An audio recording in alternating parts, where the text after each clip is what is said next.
Hello ယမမရှင်ဒါကတော့အလုပ်မတော်ခင်ယမရဲ့ morning routine vlog လေးပါမနက်နိုးလာရင်တော့ရေတစ်ခွက်ကိုမဖြစ်မနေတောက်ပေးတင်ပါတယ်နော်ရေနွေးနွေးလေးတောက်ပေးတာကလည်းအစာချေစနစ်ကိုတက်ဆင်ပေးပြီးဝမ်းချုပ်ခြင်းကိုတက်တာစေပါတယ်ရေတောက်ပြီးရင်တော့အိယာကိုတိချသိမ်းလိုက်ပါတယ်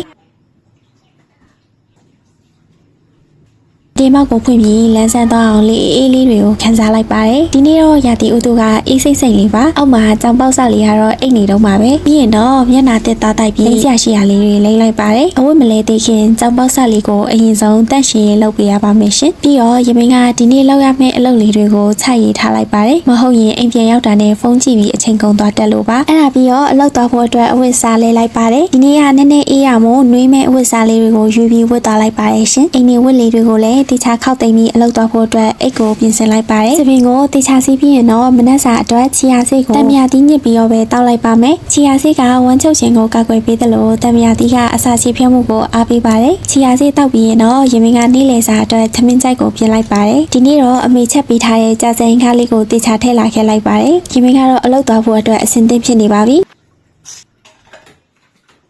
မင်းတို့မေမေကတော့ကြောင်ကလေးခွေးကလေးတွေကိုထမင်းကျွေးနေပါတယ်ဒီနေ့တော့ယမင်းတို့မမကအလုပ်ကိုလိုက်ပို့မှာပါဒီနေ့ဗီဒီယိုလေးကတော့ဒီလောက်ပါပဲရှင်ဘိုင်ဘိုင်